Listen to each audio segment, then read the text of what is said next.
tomorrow is gonna be the announcement for the top 20 for the Goodreads Choice Awards. And since I made this YouTube channel this year, I figured that I would do my favorite kind of video that booktubers do, which is reading the top 10 for the Goodreads Choice Awards.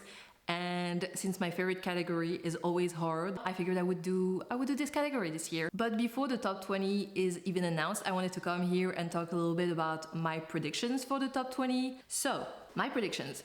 I think that Holly by Stephen King might be there, but I'm also not sure because it could, I have read it, and I feel like it could either be in horror or thriller.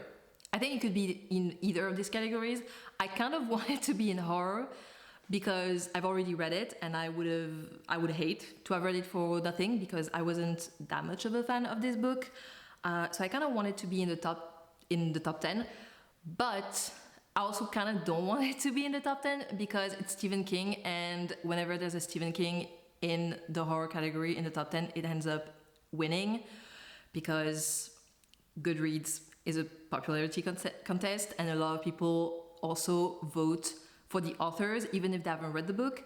So yeah, another predictions that I have is How to Sell a Haunted House by Grady Hendrix. At first I wasn't sure if it was gonna be on there because I remembered I heard a lot of mixed feelings about this book because one of the rules of eligibility for the Goodreads Choice Awards is it has to have more than a 3.5 or at least a 3.5, and it does, I checked. So I think it's gonna be on there because I heard about it a lot. Another that I think is gonna be on there, and I honestly hope it's gonna be on there because I really like it, is Don't Fear the Reaper by Stephen Graham Jones. It's the sequel to My Heart is a Chainsaw, which was already nominated for the Goodreads Choice Awards 2021, I think. And I really like this book, I really like this series, so I hope it's gonna be nominated. Right now, the one that I'm reading, and I think has a good chance of being there, is Vampires of El Norte by Isabel Cañas. First of all, Isabel Cañas, I think, wrote The Hacienda, and I'm pretty sure it was on the Goodreads Choice Awards of last year, I think. So, and I've heard a lot about Vampires of El Norte, so I think it's gonna be on there.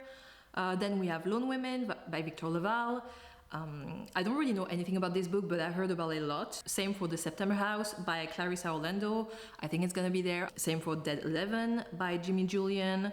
Silver Nitrate by Silvia Moreno Garcia. She's the one who wrote Mexican Gothic, so I think Silver Nitrate might be there. I've read Camp Damascus by Chuck Tingle. I think it could be there, but I don't really know. I'm not really sure. I'm not really sure because to me, Camp Damascus feels like a YA horror, but I don't know if it's actually categorized like officially as a YA horror, so I don't really know. It could be there, it could be not. I'm not really sure. Then Midnight is the Darkest Hour by Ashley Winstead. I also saw around a lot. It was in a lot of people's most anticipated horror of the year, so I'm pretty sure it's gonna be there. Black Sheep by Rachel Harrison. I think this is the author of Cackle, and I'm pretty sure it was nominated in the Goodreads Choice Awards of 2021, 2020, something like that. And last, I'm really not sure about this one, but The Beast You Are by Paul Tremblay. Paul Tremblay is a very popular horror author, but The Beast You Are is a collection of short stories, and I'm not sure if there are a lot of collection of short stories that get nominated. So yes, these are my predictions. I will see you tomorrow for the top 20 for my reaction, and also for me to try to figure out which books have the most chance of being in the top 10 so that I can start reading them in advance. Okay, so the top 20 has just been announced. I'm gonna record my screen and I'm gonna react and see what the top 20 is. Okay, I'm already seeing some stuff. Okay. Yeah, this is pretty much what I anticipated. I've already read the Grady Hendrix one. What else have I read? I've read Holly. Okay, so Holly is in the horror category, which means it's probably gonna win, but at least I've read it. Mr. Magic, I expected it. The Reformatory, I expected it. Monstrilio, I'm excited for it to be here because I wanted to read it. So I'm glad that it's here. Oh, Becoming the Boogeyman. I didn't know that that was already out because I read the first one, Chasing the Boogeyman, and I liked it, but I knew about the sequel coming out, but I didn't know that it was already out. Okay.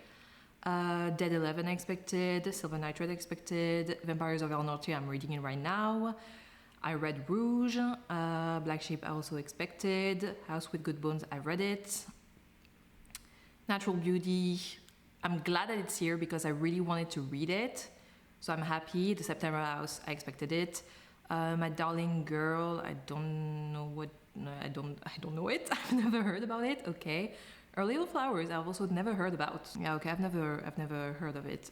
Sisters of the Lost Nation, I've never heard of either. Our Share of Night, I didn't expect it to be here. I should have. I forgot that it came out this year, right? It was at the beginning of the year, so I completely forgot about it. Don't Fear the Reaper, I'm excited. I'm glad that it's here because I really, really like this book. Because I clicked, it all shifted. When Vampires of El Norte, I already talked about it. Lone Women, I expected it also, and I wanted to read it. Okay, so I read 5 books from the top 20. Now, are they gonna be in the top 10? I don't know about that. Holly is gonna be in the top 10, I'm pretty sure. I think How to Sell a Haunted House might be the top 10 because Grady Hendrix is a very popular author, but the book had very mixed reviews, so I'm not sure. Lone Women might be in the top 10 because I've heard a lot about it. Same with The September House. House with Good Bones is pretty popular, even though I didn't like it. Vampires of El Norte is also pretty popular. Don't Fear the Reaper, I hope it's gonna be in the top 10. And I hope Monstrelia is in top 10 because I really want to read it. But I don't know. So yeah, but that's a pretty good list. That's not a very surprising list.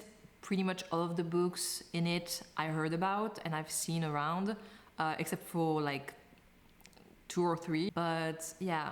So today is Friday the 17th, a couple days after the top 20 has been announced.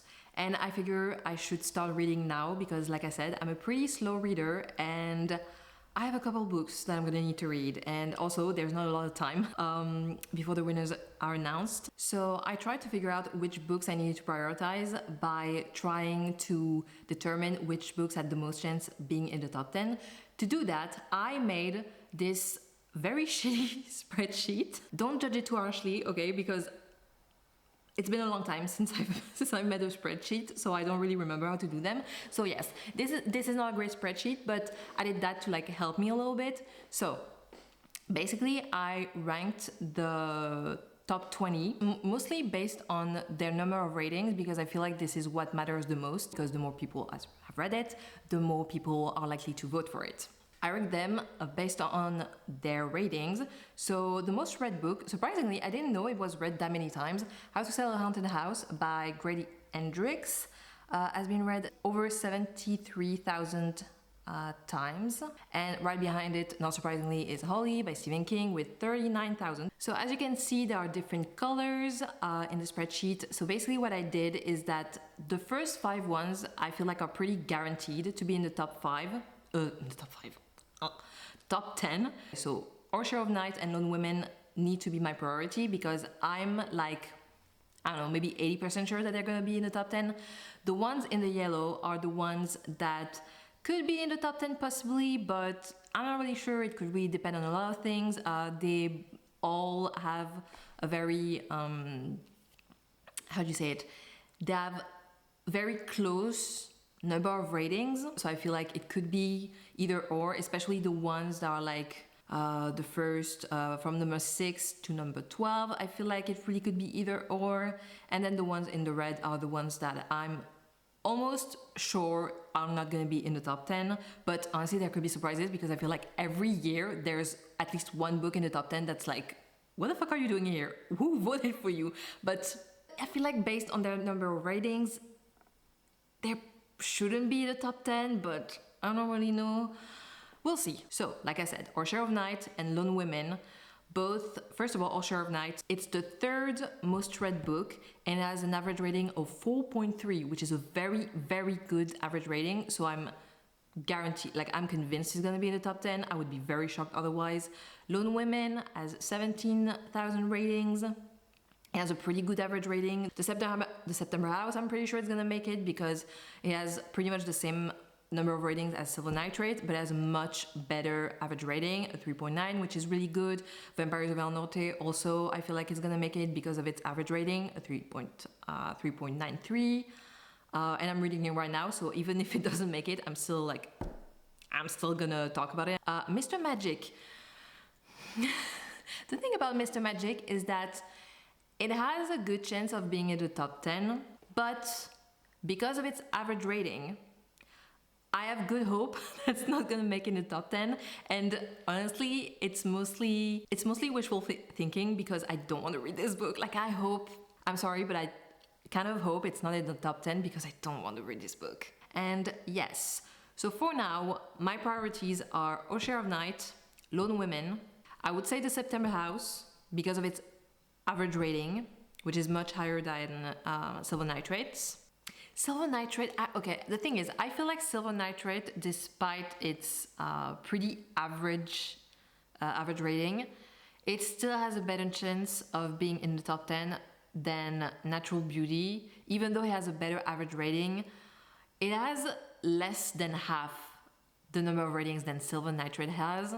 So I'm not really confident that it's gonna be in the top 10. So yes, that's my plan. So I just finished Vampires of El Norte, which is the first book that I'm going to talk about in this video. I've been reading it for a couple days now, and I've been wanting to read it for a while because I heard so many people that I follow really like this book.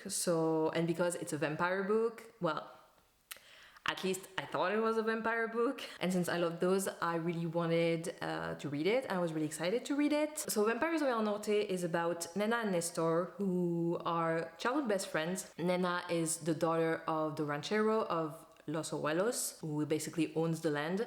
And Nestor is a vaquero who he basically works for him. So right away,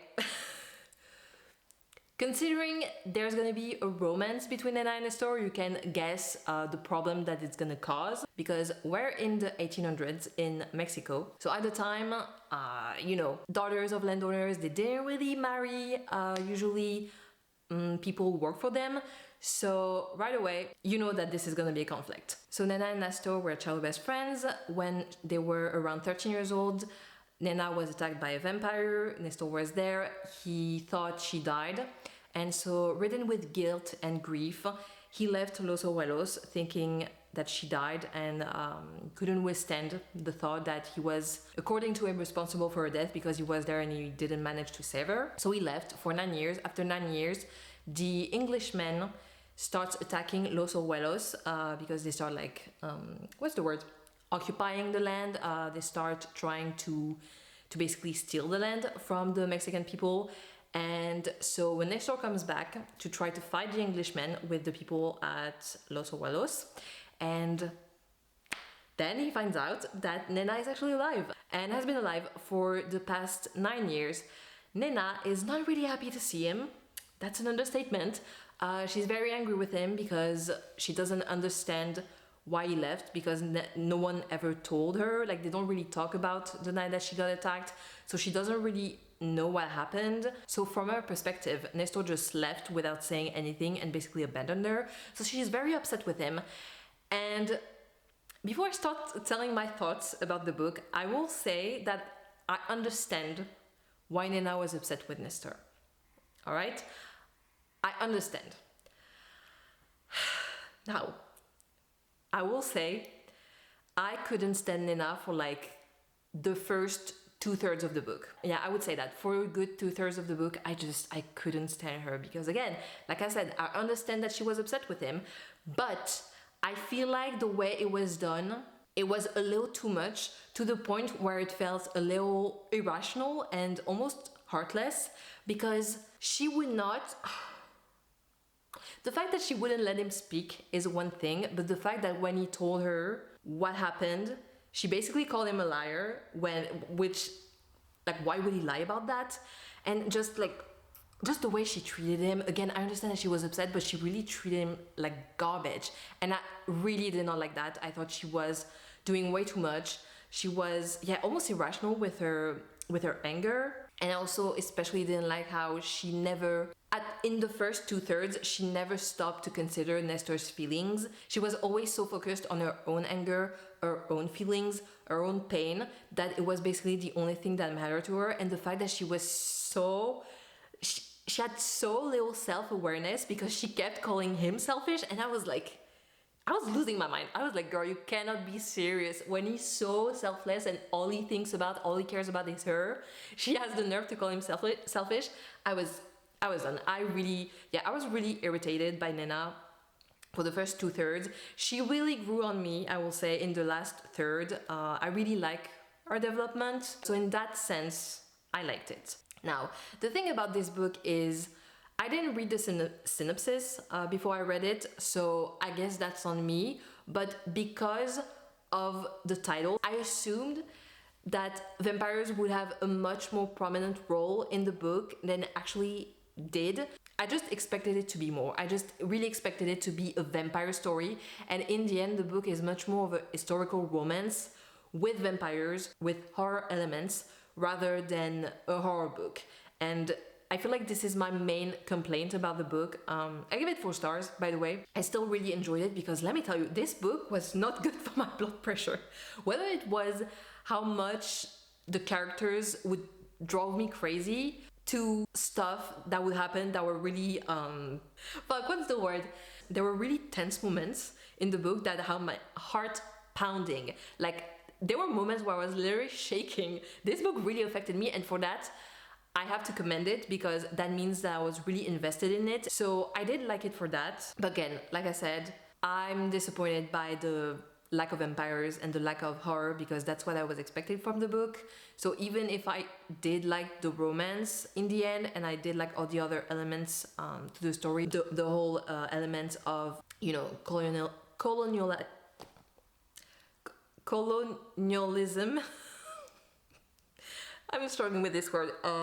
This whole element of colonialism in Mexico in the 1800s, the whole historical elements. I feel like it's really my expectations that led me to believe that the book was gonna be completely different than what it was. So I would give it 4 stars in the end. But I will say, I would actually recommend Vampires of El Norte to people who don't necessarily like horror. If you don't like horror, I don't really know why you're watching this video, but you never know. So if it's you and you're not really a big fan of horror, you don't really like being scared, I would highly recommend Vampires of El Norte because to me, it's, like I said, it's much more of a historical romance with horror elements to it. So it's not really scary. Granted, I'm not the best judge of that because, to be completely honest, it's very difficult for horror books to scare me for some reason.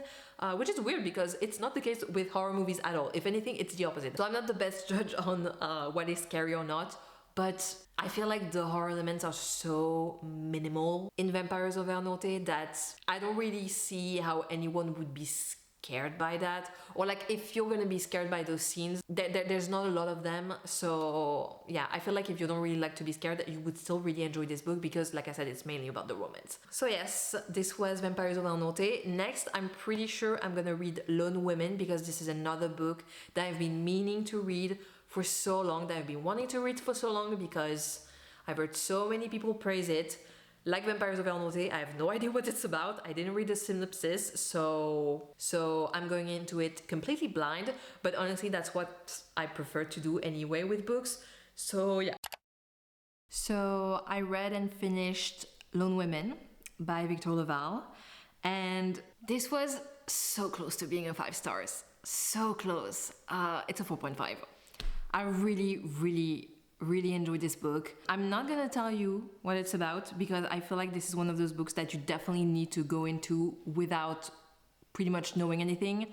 I will just say that it's about a woman who tries to escape her past and carries with her some secrets and demons that she's trying to free herself from. And she becomes one of those lone women. They're called lone women because they're basically unmarried women. They were given land to cultivate and to take care of.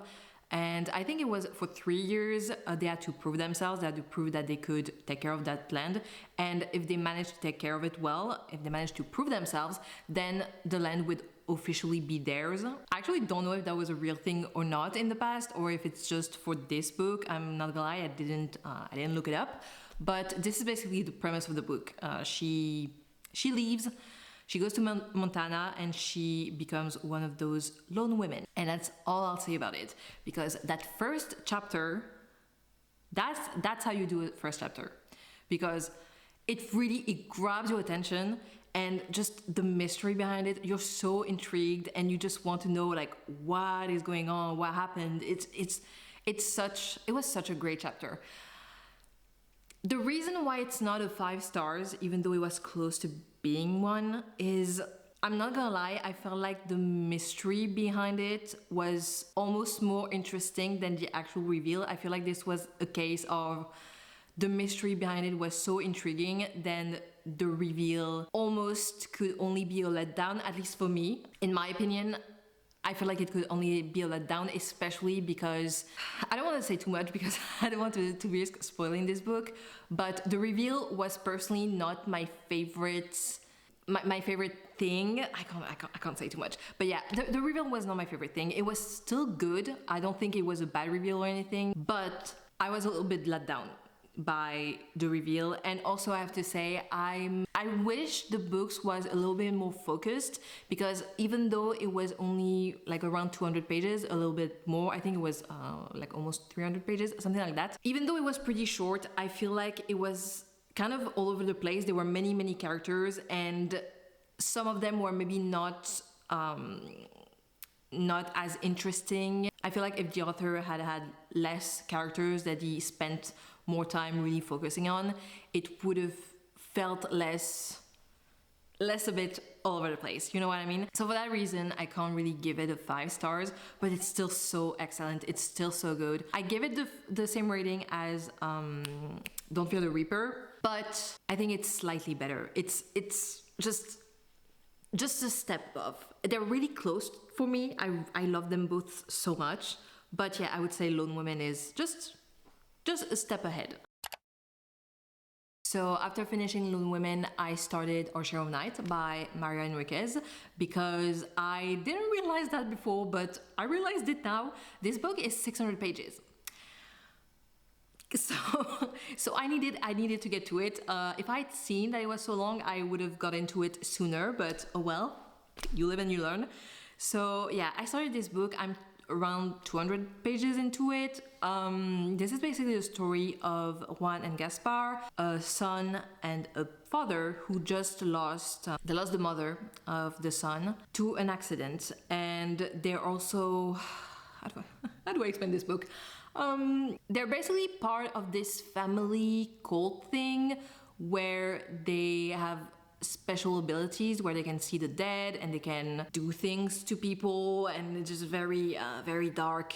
They're very dark and occult stuff. And that cult is called the Order. And so after the death of the mother, they're trying to escape this cult because they basically want to use Gaspar as the next medium in their cult, and the father doesn't want that. He wants to protect his son, and so they're basically trying to go and trying to escape. So yeah, that's what the book is about.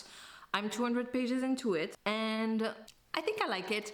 I don't really know what to think about it, to be honest, and I'm not sure if that's really a good thing, because like I said, I'm 200 pages into it. But to be fair, this book is 600 pages, so I'm only a third into it. I think it's very interesting. I think that I really like how everything about the story is revealed. I really appreciate that it's not infodumpy at all. Everything was revealed slowly in an organic way through the characters talking to themselves and sharing information about things. And again, it didn't feel like it was for the sake of the reader. I mean, we know it's for the sake of the reader because that's how a book works, but the way it's presented in the book, it feels very organic and very realistic. It's just through conversations between people. My battery died. What was I talking about? Yes, I really appreciate how every bit of information is told organically through the story. I really appreciate that because I hate info dumps. So yeah, I really like how that's done. When it comes to the characters, right now I'm on part 3, which is from Gaspar's point of view, which is the son, and I'm only a couple pages into it, but right now I think I like it better than the first part, which was from the dad's point of view, Juan, because Juan he's an interesting character. Yeah, he's definitely interesting. He's definitely not a great person, which I wasn't expecting. I feel like that's part of the appeal of the book, because he's a dad and he's one of the main characters. You expect him to be the hero. You expect to root for him, and so you expect him to be a good person and to be a good dad. And honestly, he's kind of neither of those things. He obviously cares about his son, and he obviously wants to protect him, but he's not a very good dad, because we see him beating his son, which, you know, is not very indicative of a good parent. And yeah, generally he's not a good person. He's kind of cruel towards some people, and sometimes for good reasons and others for no reason at all. I'm definitely intrigued, and I do appreciate that he clearly has layers, and I feel like he's a pretty realistic person, because that's how people are, you know? People are not just all bad or all good. They contain multitudes. And I'm still excited to see where everything is gonna go, because I'm definitely very intrigued about the story. I'm definitely intrigued about the order and all the other things that they do. And I'm also definitely intrigued about Gaspar and Juan and their story. So we're the 28th and the top 10 has been announced. I'm not gonna lie, I'm a little bit nervous to see this top 10, because there's only 5 days left before the end of the voting. And if I have between 2 and 3 books to read in those 5 days, that's fine. But if I have more than 3 books to read, I'm fucked. I don't know how I'm gonna do that, because like I said, I'm a pretty slow reader, so I'm a little bit nervous. But we're gonna see what this top 10 looks like. Okay, let's see what this top 10 looks like. Oh no, I'm already seeing a book. No way, no way, no way, no way. Don't tell me this book is in it. Okay, so I'm currently reading The September House. Rouge, I wasn't sure if it was gonna be in it, because I didn't think it had enough ratings, but I guess it's in it. Okay, A House with Good Bones, I expected it. This one though, oh my god, no. My Darling Girl by Jennifer McMahon. I knew, okay. Did I don't remember if I said it in the video, but I know I thought it at some point. There's always, every single year, there's always one book that ends up in the top 10 and you're like, how the fuck are you there? How the fuck is this book here? How many ratings does it have? 4,000 ratings. And it has an average rating of a 3.8. What? This is bullshit. I'm sorry. This is bullshit. How the fuck did this end up here and not the Stephen Graham Jones one? Don't Fear the Reaper. I'm pretty sure it had more ratings than this. So that means I have 3 books left to read, because I also didn't read Silver Nitrate, because I just started The September House. So I'm gonna need to read that. I'm gonna need to read My Darling Girl, which I also didn't want to read, so that sucks. And I'm gonna read Silver Nitrate as well. Holly by Stephen King, yeah, no surprise there. Vampires of El Norte. Archer of Night, I'm glad it's here, because right now it's my favorite of the top 10. Which ones didn't end up in the top 10 then? The Stephen Graham Jones one didn't end up in the top 10. My Darling Girl was literally in red. I literally put it in red and it ended up being there. See, I'm sorry, this makes no sense. Because it has a little more ratings now, because I think now it has almost 5,000 ratings, which, okay, it gained 1,000 ratings, sure. But Don't Fear the Reaper had over 7,000 ratings, and it had a better average rating, and also Stephen Graham Jones, I'm sorry, but I may be talking out of my ass, but I'm pretty sure that Stephen Graham Jones is a more popular author than the author of My Darling Girl. So how did it get in the top 10 but not Don't Fear the Reaper? It makes no sense. That's bullshit. I'm so upset. I'm so upset that I'm gonna have to read this book. Anyways, I'm gonna stop talking now. So I finished Our Share of Night by Mariana Enriquez, and this book fucked me up. This book was so much. It was so much, so intense in a way that I really didn't anticipate because I went into it knowing nothing about it. And even after the beginning, which already I feel like kind of set the tone for the rest of the book, I still didn't expect it to be that much. And I also didn't expect to get attached to the characters as much as I did, especially Gaspar and the kids. I got so attached to them, like, you don't even understand. I obviously can't get too much into it because I don't want to spoil you, but there's something that happens towards the end that was so fucking evil and twisted, and I was losing my mind. I was literally screaming, crying, throwing up reading this part. I did not anticipate it at all, and that was so fucked up. Mariana Enriquez, you are evil for this. I can't believe you would do something like that. Anyways, that part really fucked me up, and even the rest of the book in general, it had so much of an impact on me in a way that hasn't happened in a long time, because I feel like I'm someone who's kind of sensitive, and when I was younger, when I read books, I got so immersed into the stories that it would really affect me mentally, like emotionally. The books would really affect me, but I feel like now that I'm older and that I read so many more books, it's more rare for a book to affect me in that way. But this book really did. Like, when I tell you that I was screaming, crying, throwing up, I'm not joking. I was losing my mind reading this. I would say my only complaint about the book would be that it was a little bit too long. Like, it dragged at some parts, especially the fourth part. I think the part in the 60s from a Rosario's perspective, it dragged a little bit. I think this part shouldn't have been as long as it was, because most of the things in this part were things that we already knew. We just saw them now through Rosario's perspective, which was interesting because Rosario is a character that we didn't know about because she dies before the book starts. So we don't know anything about her except for the way that her son and her husband thought of her. So obviously we have a very biased vision of her. So for that, it was interesting to have her perspective, but it was too long. I can't in good conscience give it a 5 stars because it dragged a bit. So I'm sorry, it's also a 4.5.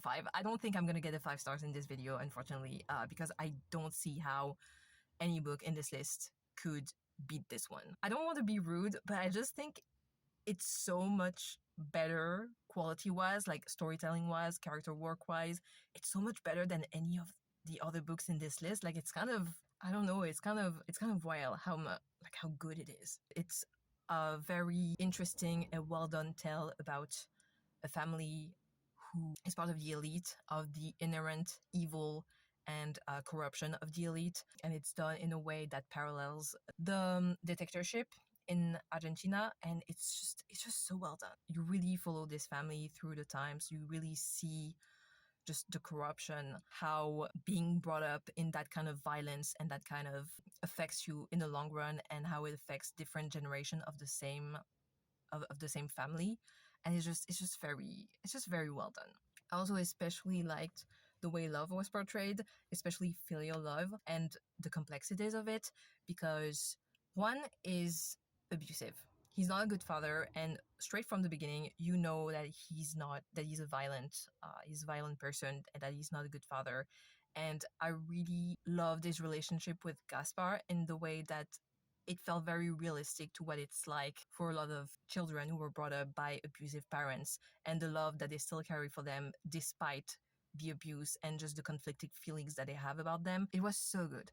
I don't know if I would necessarily recommend this book the most, even though I thought it was really good because of its content and how intense it is. Because if you are sensitive, I feel like you should definitely tread carefully when it comes to these books, because, for example, I really love horror and I read a lot of it, and I'm not scared easily, but I would say this book scared me. Like, there were some parts that definitely were a little bit much, even for me. And honestly, I feel like I should have left this book for last, because it was so much and it left such a strong impact on me that it's kind of unfair for the other books that I'm going to read after it, because they're not going to be able to compare, because I'm still stuck on this book. I can't get it out of my head. I don't think any of the other books that I'm going to read in this video is going to compare to this one. I'm pretty sure it's going to stay at number one in my ranking, and I'm pretty sure it's the one I'm gonna vote for because it was so good. Also, something that I didn't mention that I wanted to mention is that my favorite part was the part about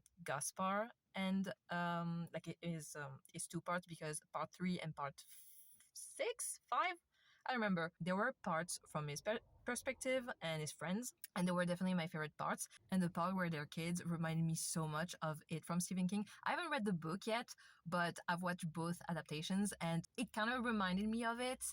And then I saw that apparently Mariana Enriquez is a fan of Stephen King, so I got your tea, Miss Enriquez.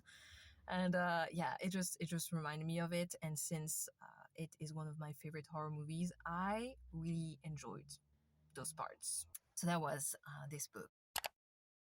So The September House is yet another haunted house story. It's about this woman named Margaret with her husband Hal. They move into this house, old Victorian house. They're immediately enthralled by it. They're so enthralled by the house that they kind of ignore the fact that people have died in this house.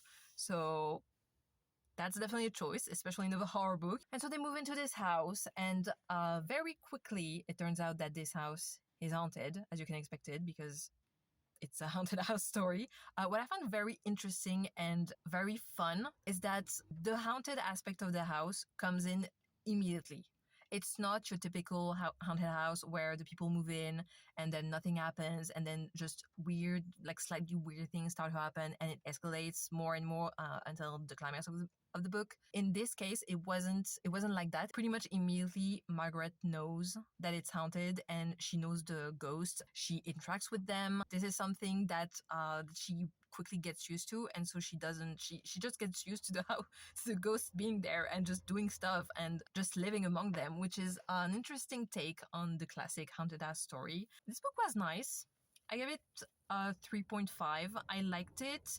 I thought, like I already said, I thought it was an interesting take on the classic haunted house story, and also really liked what we find out about her relationship with her husband and kind of the whole metaphor with the haunted house, how it parallels her relationship with her husband. I like that. However, I would say that once you start understanding the metaphor, it's very easy to predict where things are gonna go, and things do go this way. But what I liked is that the ending is pretty kind of unpredictable, I guess, because you expect it to end at a certain point and it doesn't. It keeps going. So I like that. But the ending, I find, I don't know, I just found it a little bit cheesy. I don't know. I wasn't the biggest fan of the ending. Ultimately, it's not my favorite. It's just I thought it was a good book, but it doesn't really compare to some of the other books that I read on this list. And I have 2 books left on this list. I have Silver Nitrate and I already forgot what it was called. My Darling Girl. No, it's not that. That was last year. My Darling Girl I think that's what it's called. I'm reading it right now, and it's about a relationship between a girl and her mom, she was alcoholic, abusive. She was really weird towards her daughter. She told her when she was young that she should have killed her when she was a baby, or aborted her. I don't know. I don't know. It's just the kind of story that I'm not a fan of, because it's your typical mother-daughter. They have a weird, difficult relationship between them. Right now, there's kind of a mystery surrounding the mother because she's really weird. She has cancer, so the book kind of starts off with the daughter learning that she has cancer and that she's in stage 4, so she's not gonna make it. And so she takes her home. She takes her mom to her home to basically live her last weeks with her. And yeah, it's basically about their relationship. And right now it's kind of a basic story about a mother-daughter relationship, kind of psychological thriller. I don't really know what I think yet. I will keep you updated, but yeah, that's where I'm at right now. Hi, I hope the sound of the rain is not too distracting, because I don't have many occasions to film, so I kind of have to film whenever I can, and now is the only time, so I'm sorry about the rain. So I'm already 70% into My Darling Girl, and I don't really have many other things to say that I already said yesterday. I'm still not a fan of the book. I don't hate it, but I only think it's fine. I think it's kind of your typical story about a difficult mother-daughter relationship. I think it's kind of a subversion of the evil child trope, but now it's the evil mom. And I guess there's that, but it's not really, I don't know, it's not really original or innovative or even interesting. It's just a woman who's taking care of her sick mother who is most likely possessed by some sort of demon, and she has to figure out like what to do about that. And that's basically all the story is. The characters are fine. They're not unlikable. They're not particularly likable either. They're just kind of there. Everything about this book is just kind of there. One thing I'm wondering about the main character is I'm at a point where she discovered something about her mom and the whole situation about her, and I don't understand why she doesn't just get rid of her mom, because they never had a good relationship anyway. And because of what she figured out, I feel like she could, I don't know, I feel like she could just like put her into a home instead of keeping her close to her. And most of her problems would be resolved. But no, she insists on having a mom stay beside her. And I don't really understand why. I don't really understand the mentality about that. That's my drowning girl. I don't know why I keep wanting to call this book like My Drowning Girl, like something about drowning. There's nothing about drowning. Why do I don't know why I keep wanting to call it that, but yeah. This was it about My Darling Girl.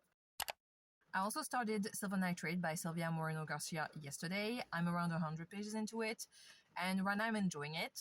This is the story of Montserrat and Tristan. Montserrat is a woman. She's working part-time as an editor for this studio to help pay the hospital bills for her sick sister who has cancer, I think. And Tristan is her best friend.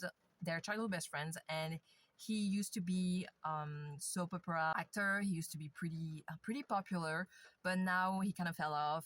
He's getting old. He had an accident that killed his girlfriend at the time, and that kind of ruined his career because the girl's dad was someone very prominent in the industry, and so because of what happened, he kind of considers Tristan to be responsible for his daughter's death, and so he did everything he could to kill Tristan's career. So that's where they're at. They're both kind of going around the motion, but they're not very satisfied with their life. And so one day Tristan met his neighbor, who used to be this very prominent horror movie director, but kind of fell off after one movie that he never managed to finish. And so he meets him, he has a conversation with him, and he comes back with Montserrat, and they kind of form this relationship with this director who tells them about this German guy, who used to be apparently he used to be a sorcerer. He also used to be a Nazi. So there's that. He was an occultist guy who claimed that when you use silver nitrate for movies, you can basically do magic with them because silver is apparently a conductor for magic, something like that. And so they tried to do a spell with this movie that the director never managed to finish. And the German guy died, so he never managed to finish the movie. He wants to redo the movie with Tristan and Montserrat because he has this theory that he's cursed because by starting the movie, they started a spell, but they didn't finish it. And since everyone who was basically working this movie had some sort of bad luck incident, either they died or they just like had kind of their life ruined, he has this theory that it's because they didn't finish the movie. And so he asked them to finish the movie with him so that he can reverse the curse. And that's where I'm at right now. The first 100 pages were basically set up.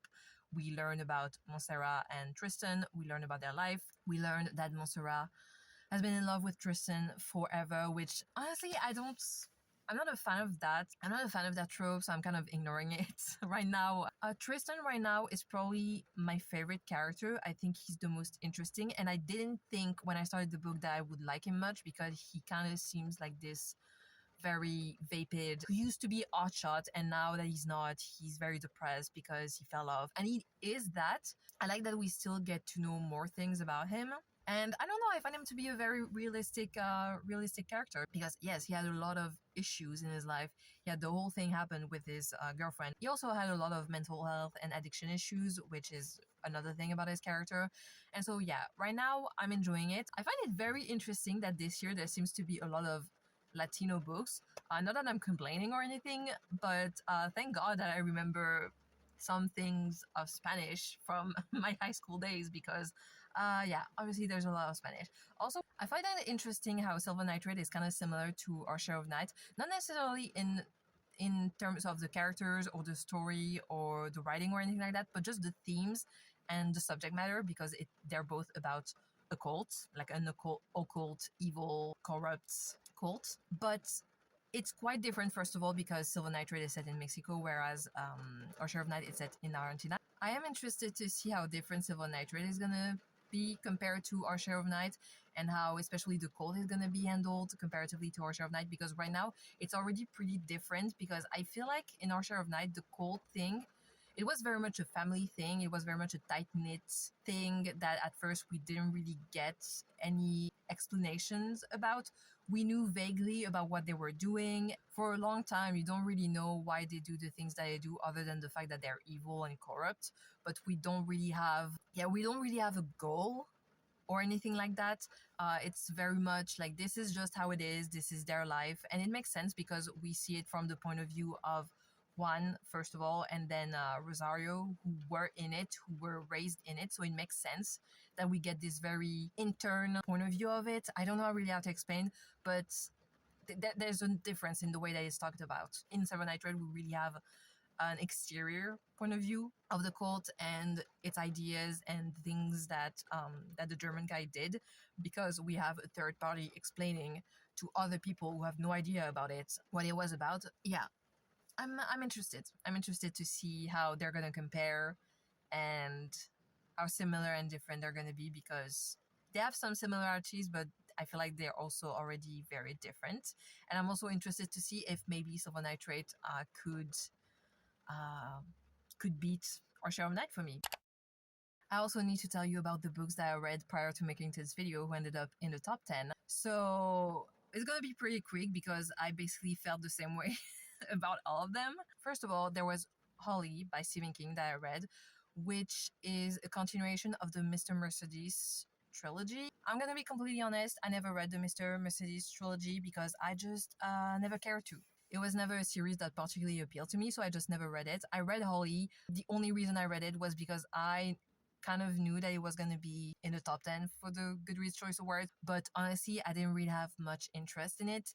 And yeah, I ended up giving it 3 stars. I ended up thinking it was fine, which is what I anticipated. But basically, what the story is about, it's about Holly, who was a detective in the Mr. Mercedes trilogy, and she's in this book working on this case where there are a lot of people who are disappearing. And what's interesting about this book is that there's not much of a mystery to it. Because you get the point of view of the people who are being kidnapped and what's happening to them, you know pretty early on what's happening to them, who the people doing these things to them are, and what their motive is. And I found that a bit, I don't know, I wasn't a fan of that aspect, because I feel like it would have been much more suspenseful and interesting if it was more of a mystery. But because of the way it's done, there's not much mystery to it, because we know very early on what's going on. We know how to explain, but I would have liked if it was more suspenseful and mysterious, because it felt very blah because of it. Also, Stephen King needs to stop. Stephen King needs to stop putting so much politics in his book. And listen, I'm usually not someone who is like, oh, you shouldn't put politics into your book. I don't like political books, blah, blah, blah. I'm not someone like that. Actually, I like political books, but this is ridiculous. Like, I'm sorry, Stephen King, we get it that you don't like Trump and his supporters, because the number of times that it's mentioned in his book is ridiculous. 1 or 2 mentions, I can deal with it. Like, okay, you want to make it realistic, you want to talk about things that are actually going on in real life. I understand that, but it didn't need to be mentioned so much. Yeah, I wasn't a fan of that. And generally, I thought the story was pretty basic. Just everything was, yeah, predictable and basic. And from Stephen King, that was kind of disappointing, because, and listen, I'm not saying that Stephen King doesn't make pretty average books from time to time, but a lot of his books, I found the concept original and interesting, not basic. And this book is just as basic as they come. That's why I gave it a 3. The next book was How to Sell a Haunted House by Grady Hendrix. That was my first Grady Hendrix. I want to read the vampire, I don't remember what it's called, the Vampire Book Club thing. You know what I'm talking about, his most popular one. I really want to read this, but I haven't yet. And I read this book, and I already knew prior to reading it that there were a lot of mixed opinions about it. And I definitely understand the mixed opinions because I share them. So basically, what this book is about, it's about this woman who gets a call that her parents died in an accident. And so she has to come back to her hometown to sell their house. She also has a brother that she does not have a good relationship with at all, and so she has to come back to town to do the whole thing with the will and to try to sell the house along with her brother. That makes it seem like she's trying to sell her brother. She would probably want to, but you know what I mean. You know what I mean. Like, she's trying to sell the house with her brother. They're both trying to sell the house. Anyways, so yeah, she has to do that, and like the name suggests, the house is haunted, so they have troubles selling it. I wasn't a fan of this book, mostly because of the whole haunted aspect of the story. I like haunted house story, but this is typically the kind that I don't like. I feel like the whole premise of the book is very goofy, like the whole, because I mean, spoiler alert, the house is haunted by a puppet. At this point, you probably know about it. If you've heard anything about the book, you probably know that it's a puppet that's haunting the house. The whole concept of it, it's just so goofy, but the tone of it seems very serious most of the time, and so it just doesn't fit. I feel like you're taking yourself too seriously, and I can't take you seriously because the whole puppet thing is fucking stupid and ridiculous. The only redeeming quality that it had for me was the relationship between the two siblings, because I thought it was so realistic. I thought the relationship between those two, the way they interacted with each other felt very realistic to what it's like to have a sibling.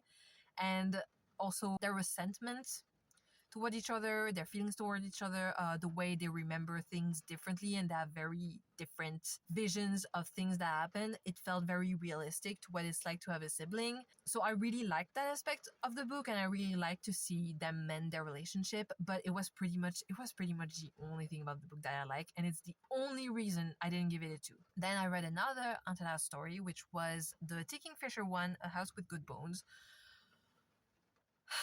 which is probably, I think it's probably gonna be my least favorite book that I read in this list.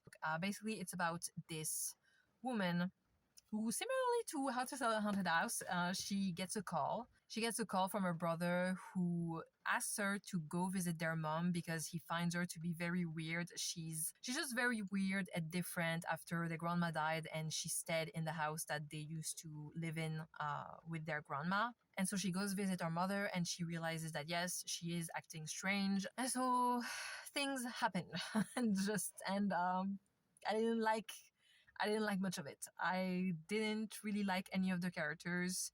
I also didn't like the tone of the book, but contrary to the Grady Hendrix one, this one wasn't trying to be too serious. Actually, it was not serious enough, and that's why I didn't like it. Nothing worked for me for some reason. I just didn't care about any of the characters, especially the main character. She had this very like quirky millennial woman energy, which there's nothing wrong with quirky millennial women, but in a haunted house story, it was quite annoying, and it just didn't fit with this type of book. And I'm just over this type of character. I'm not gonna lie. I don't really have much to say about it other than I didn't really like anything about it.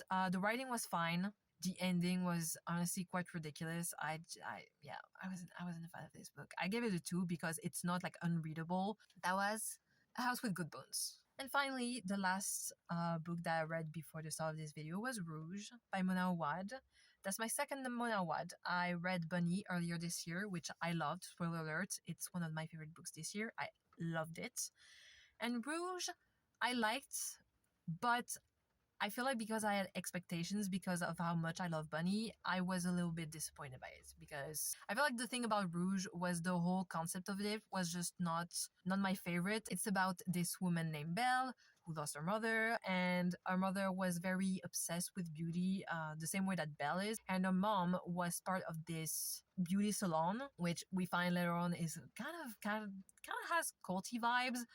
And so she was going there, and after her death, Belle starts to be recruited and goes there as well. And basically the whole book is her going to this salon, having increasingly weirder experiences. And the whole feel of the book, it feels very fairy tale-like, very much like a fever dream, kind of similarly to Bunny, but also very differently, because the thing about Rouge is that, yes, the atmosphere was very dreamlike. I'm not sure how to explain the difference with Bunny. I think the thing with Bunny is that it felt more like I don't know what's going on, but in a good way. Whereas with Rouge, it's more, I know what's going on, but the main character doesn't know what's going on. And I think this is why it didn't work for me the way that that Bunny did. Because in Bunny, I was very intrigued all throughout the book.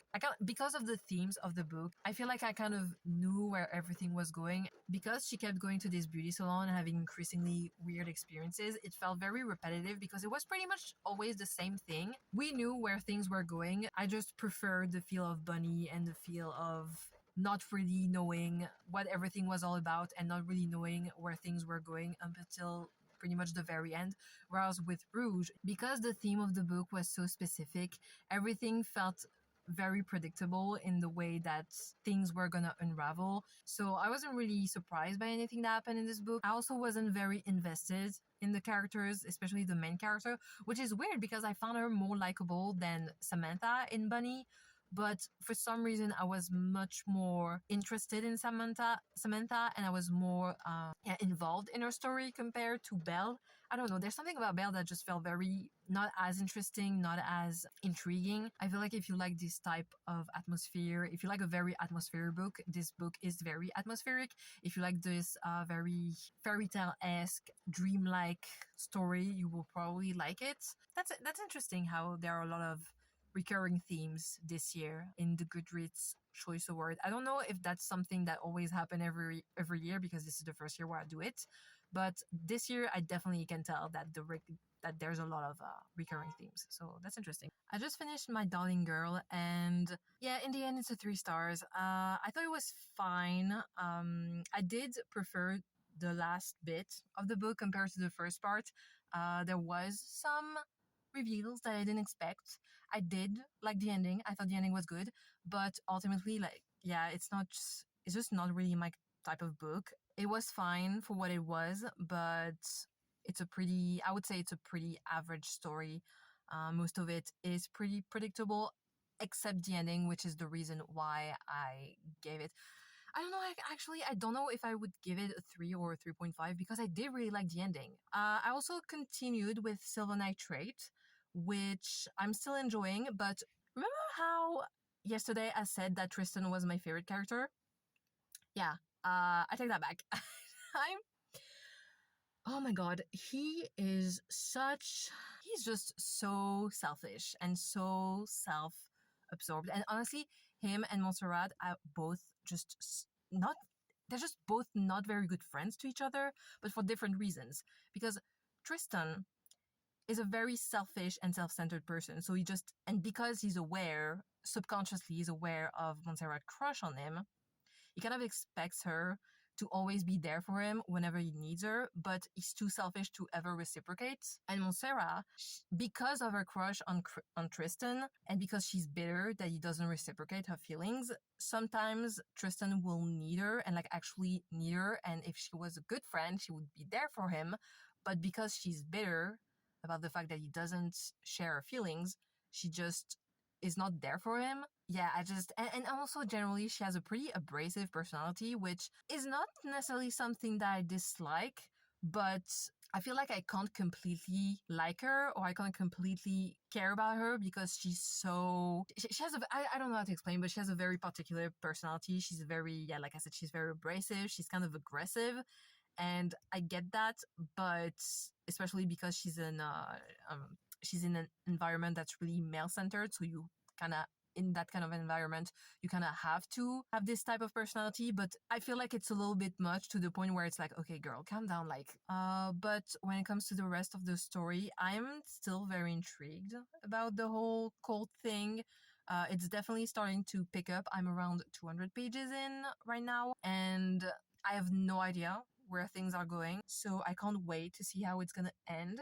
And this is the last book that I have to read before the end of this video. So I will finish this book probably tonight, and then tomorrow I will come back to you and tell you my final thoughts and vote. I can already tell you that I'm pretty sure that nothing is gonna beat Our Share of Nights for me. I'm pretty sure this is gonna be my choice, but you never know because I haven't finished this book yet. So maybe it will just have a fantastic ending and be 5 stars. Who knows?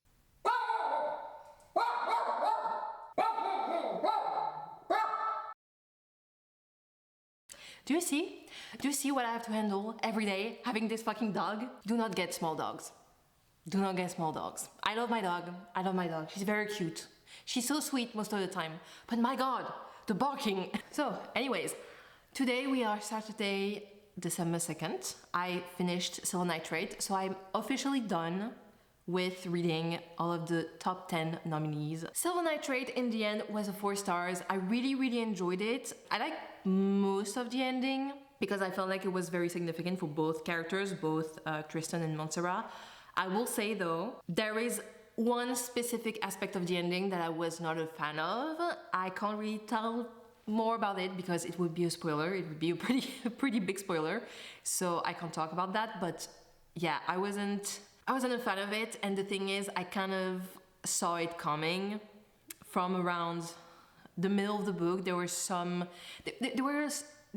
things that were sprinkled here and there that I thought, oh my God, tell me this is not gonna lead to what I think is gonna lead, and it did lead to that. And I'm not a fan of it. By the end, I wasn't as opposed to it as I would have been at the beginning of the book or like towards the middle, but I'm still not a fan of that. But overall, I really like Silver Nitrate. It's a 4 stars. I really liked it. I tend to like things about cults, and this one is one of the good ones because even though I like cultish stories because I'm interested in cults, I find them fascinating. Some stories about cults are not always the best. Sometimes it's not the best, but I will say this one is pretty good. So yeah, I really like that one. Even though I didn't find any 5 stars through this list, most of the books I feel like were pretty good anyways. So I'm still glad that I read it. I still think this list is pretty good. And also there weren't any terrible books. There were a lot of mediocre books though. So in that way, it's a bit disappointing, but I still found some great books, so I'm happy. So yeah, nothing beat Our Share of Night for me. It was just such a well done book. It's still not quite a 5 stars. Even though I keep thinking about it, and honestly, in a way, I would like to stop thinking about it because the things that I remember from it are not necessarily the nicest things to think about. But I can't deny that it had a big impact on me, and just for that, it definitely deserves to be the first one on this list. And just in general, I think it's the best quality one. So that's why it's my favorite. So now I can go and vote in the final round because I finished with over 24 hours in advance, which honestly, patting myself on the back here because I did not think that I would be able to, because like I said, I'm a pretty slow reader in general. So I didn't know if I was gonna be able to read all of that in that amount of time, but I did, and I'm very glad. I'm very proud of myself for that. So yes, now I'm gonna go and vote for my favorite one. Horror. There you go. There you go. This is the first year I can vote while having read all of the books in the category, so that's I'm not gonna lie, that's pretty satisfying. Also, I didn't mention that earlier, but one thing that I really appreciate about this list is I feel like it is pretty diverse this year. I don't remember how it was in previous years, but I feel like this year it was a pretty diverse list. It is kind of disappointing that the ones that seem the most popular are the ones that are least diverse. The Grady Hendrix one, the Stephen King one. I mean, it's pretty much sure that it's either gonna be Stephen King or Grady Hendrix that's gonna win, and it's very disappointing to me because honestly, these books, it's not that these books are bad, but they're just so mediocre, especially considering like all of the other much better ones, in my opinion, that there are on this list. It's just kind of annoying and frustrating that it's yet again them that are probably gonna win because it's a popularity contest. Also, again, something that I think I never mentioned in all of the books that I talked about, but in terms of diversity, there were especially a lot of queer characters in a lot of the books. For example, there were a lesbian relationship in My Darling Girl and in Lone Women. There were queer characters in Silver Nitrate. The main characters are both bisexual. There were a lot of queer characters in Our Share of Night. There's even a lot of odd talks about the AIDS epidemic because it's set in the 80s. There's a gay character that goes through, all of that. And there was a lot of queer representation this year, which again, that's pretty nice. I realized that I didn't mention it in any of the books that I reviewed, but yes, if you are interested in that, if you care about that, it's there in a lot of these books, so that's pretty nice. And yeah, I will see you in a couple of days when the winners are announced. So yes, I will see you then. So here we are, the results are in. I can't wait to see, not so much who won, because I don't think I'm gonna be much surprised about the winner, but I'm curious to see where the other books ranked because I already got some surprises with the top 10. So I feel like the ranking also could surprise me. So I'm definitely curious. Okay, let's check out the winners.